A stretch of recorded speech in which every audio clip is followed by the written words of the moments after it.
Hello नमस्कार दोस्तों। कैसे हैं आप सभी दोस्तों।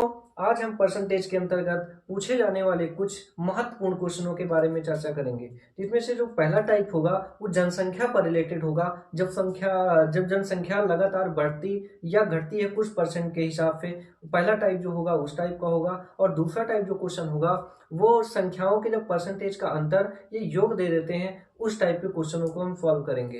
ये जो पूरा टॉपिक परसेंटेज का होगा उसको 6 से 7 वीडियो में हम कवर करने की कोशिश करेंगे। तो हम स्टार्ट करते हैं इस वीडियो की, जिसमें जो पहला क्वेश्चन आप लोगों को दिख रहा होगा, एक शहर की जनसंख्या प्रति वर्ष 10% की दर से बढ़ रही है।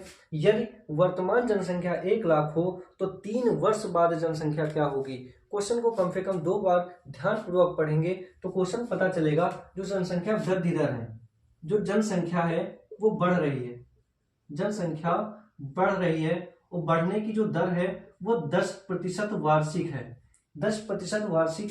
हम इसको परसेंटेज को रेशियो से सॉल्व करेंगे। परसेंटेज का रेशियो होता है 10% का होता है 1/10। इसका मतलब है यह जनसंख्या अभी 10 रही होगी तो अगले साल बढ़ के हो जाएगी 11 हो जाएगी। अगर मान लेते पहले जनसंख्या 10 होगी तो जो अगले साल होगी, अगले वर्ष वो जनसंख्या हो जाएगी 11। और क्वेश्चन में दिया है यदि वर्तमान जनसंख्या 1 लाख हो तो उसको हम 5 में लिख लेते हैं कि जो वर्तमान जनसंख्या है वो 1 लाख है। 1 लाख का मतलब ये होगा 3 वर्ष में पूछा गया है तो पहले वर्ष में ये हो जाएगा, दूसरे वर्ष के लिए भी वही बढ़ रहा है यानी कि 10 से 11, तीसरे वर्ष भी यही बढ़ रहा है 10 से 11 हो जाएगी। अगर कुल वृद्धि या कमी की बात करते हैं तो इन सभी का हम गुणा कर लेते हैं। अगर 10 और 10 का गुणा करें तो 1000 हो जाएगा। इधर गुणा करें 10 का 121, ये 1331 हो जाएगा। ये आ गया रेशियो। अगर अभी जनसंख्या 1000 होगी तो 3 वर्ष बाद जो जनसंख्या हो जाएगी वो 1331 हो जाएगी। अब क्वेश्चन को पढ़ें। ये जो वैल्यू दी है वो कब की दी है, वर्तमान दी है। वर्तमान का मतलब है इस 1000 की वैल्यू है 1 लाख, यानी कि 1000 इक्वल टू दिया है 1 लाख। एक की वैल्यू निकाल लेते हैं, 3 जीरो से 3 जीरो कैंसिल, एक की वैल्यू आ गया 100। जब एक की वैल्यू 100 है तो 1331। अभी की जनसंख्या अगर 3 वर्ष बाद जनसंख्या पूछा जाता है तो 1331, 1 बराबर 100 तो 1331 बराबर हो जाएगा 1331 00। यही हमारा आंसर होगा। एक बार फिर से बता रहे हैं, यदि जनसंख्या वृद्धि दर 10% वार्षिक हो रही है और यदि पहले वर्ष 10 होगी तो अगले वर्ष 11 हो जाएगी। 3 वर्षों की बात हो रही तो 10 से 11 3 बार लिख देंगे और इन सभी का गुणा कर लेंगे, यानी कि वर्तमान जनसंख्या अगर 100 होगी 1000 होगी तो 3 वर्ष बाद जनसंख्या 1331 हो जाएगी। और क्वेश्चन में दिया है वर्तमान जनसंख्या 1 लाख है, यानी कि 1000 की वैल्यू 1 लाख है तो 1 की वैल्यू 3 जीरो से 3 जीरो कैंसिल हो गए, 100 बचा। यहां से जब 1 की वैल्यू 100 है तो 1331 की वैल्यू 1331 से मल्टीप्लाई कर देंगे। ये होगा पहला क्वेश्चन।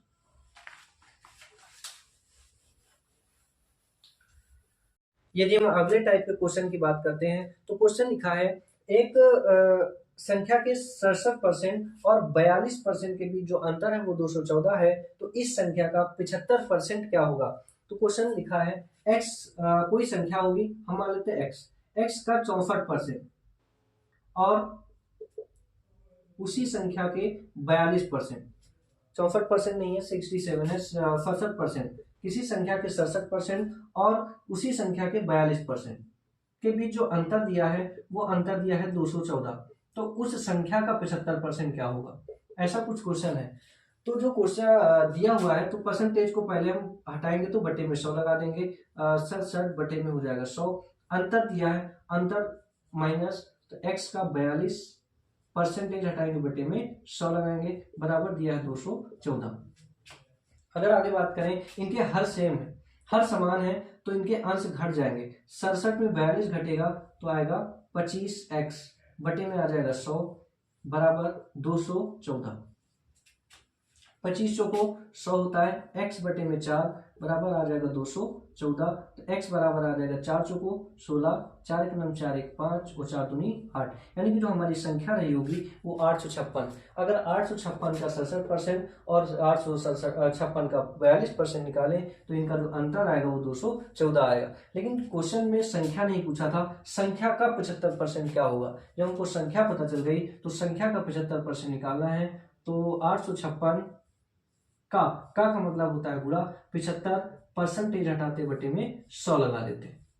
25 तेईस 75 होता है, 25 चौको 100, 4 से काटेंगे 4 दूनी 8, 4 एक नम 4, 4 चौको 16 और 4 तेईस 12, 3 एक नम 3 एक 4 और 3 दूनी 6, 642 इज द राइट आंसर। तो इस क्वेश्चन को जो ऑप्शन नंबर सी दिख रहा होगा वो सही आंसर होगा। अगर अगले क्वेश्चन की बात करें या अगले टाइप के क्वेश्चन, इस टॉपिक में अगले क्वेश्चन की बात करते हैं। तो क्वेश्चन लिखा है, एक परीक्षा में राकेश ने भुवनेश से 20% ज्यादा और पवन से 10% कम अंक प्राप्त किए। यदि भुवनेश ने द्वारा प्राप्त अंक 1080 हो तो पवन द्वारा प्राप्त अंकों का प्रतिशत ज्ञात करें। यदि कुल अंक 2000 हो। ऐसे क्वेश्चनों को सॉल्व करते टाइम ध्यान पूर्वक क्वेश्चन को पढ़ेंगे तभी रिलेशन निकाल पाएंगे, नहीं अन्यथा गलत हो जाएगा, ये संभावनाएं ज्यादा हो जाती है। एक परीक्षा में राकेश है, भुवनेश और तीसरे भाई साहब पवन है। इन्होंने परीक्षाएं दी और इनके द्वारा प्राप्त अंकों का ब्यौरा दिया गया है कि राकेश ने भुवनेश से 20% ज्यादा राकेश ने 20% की जो फ्रैक्शन होती है 1/5 होती है, यानी कि भुवनेश भाई साहब ने अगर 5 अंक प्राप्त किए होंगे तो राकेश ने इनसे एक ज्यादा प्राप्त किए 6 अंक प्राप्त किए होंगे।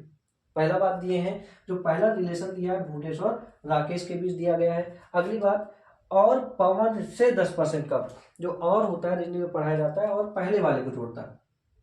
राकेश भाई साहब पवन से 10% कम, तो 10% की फ्रैक्शन होती है 1/10, यानी कि अगर पवन भाई साहब 10 अंक पाए होंगे तो इनसे एक कम पाए हैं 9 अंक पाए। दो चीजों का अलग अलग रेशियो पता होता है, कंबाइंड रेशियो निकालना होता है, तो करते क्या है, जो स्थान इनके बगल में खाली होता है वो आ जाते हैं। 6 इनके बगल में आ जाएगा 9 और इनका गुणा करेंगे तो 54, इनका गुणा करेंगे तो 45, ये आ जाएगा 54 और ये आ जाएगा 60, यानी कि अगर भुवनेश 45 अंक पाते हैं तो राकेश पाते हैं 54 अंक और पवन भाई साहब पाते हैं 60 अंक। अब क्वेश्चन में जो दिया है, यदि भुवनेश ने 1080 अंक प्राप्त किए, यदि भुवनेश ने कितने अंक प्राप्त किए, रेशियो में 45 अंक, और जो इनकी वैल्यू है वो 1080 के बराबर है। 1080 को काट देते हैं तो 9 से काट देते हैं, 9 × 45, 9 × 9 9 दूनी 18, 1 से काटेंगे 5 दूनी 10, 5 चौको 20, 1 बराबर आ जाएगा 24। जब 1 बराबर 24 आ गया, क्वेश्चन में पूछा जा रहा है पवन द्वारा प्राप्त अंकों का प्रतिशत क्या होगा। तो 1 बराबर 24 है, पवन ने पाए हैं 60 अंक, 1 बराबर 24 तो 60 की वैल्यू हो जाएगी 6 चौको 24, 6 दूनी 12 13 14, 1440 अंक पाए। लेकिन क्वेश्चन ये नहीं पूछा गया कि पवन ने कितने अंक पाए, क्वेश्चन पूछा जा रहा है पवन ने कितने प्रतिशत अंक हासिल किए। यदि जो परीक्षा थी वो 2000 की थी, अगर परीक्षा 2000 की थी, हम जानते हैं अगर प्रतिशत निकालना हो तो वैल्यू जिसका परसेंटेज निकालना हो बटे में टोटल इंटू में 100। जैसे हम हाई स्कूल की जो परीक्षा होती है वो 600 की होती है, अगर हमने 400 अंक पाए हैं तो परसेंटेज निकालने का तरीका होता है 400 ऊपर रखेंगे तो टोटल परीक्षा हुई थी 600 की और गुणे में 100, इस तरीके से निकाला जाता था। तो जो वैल्यू इनको नंबर प्राप्त हुए वो 1440 और कितने अंक की परीक्षा थी वो 2000 की थी और परसेंटेज निकालने के लिए गुणे में 100 प्राप्त प्रतिशत। 2 जीरो से 2 जीरो ये कैंसिल हो गए, इससे ये कैंसिल हो गया, इसको काटेंगे 2 सती 14, 2 दूनी 4, 72% अंक इन्होंने हासिल किए। ऑप्शन नंबर बी दिख रहा होगा आप लोगों को, option number B is the correct answer. इसी क्वेश्चन के साथ थैंक यू क्लास, जय हिंद जय भारत। मिलेंगे अगले वीडियो में, पसंद आया हो तो लाइक और सब्सक्राइब करें। Thank you.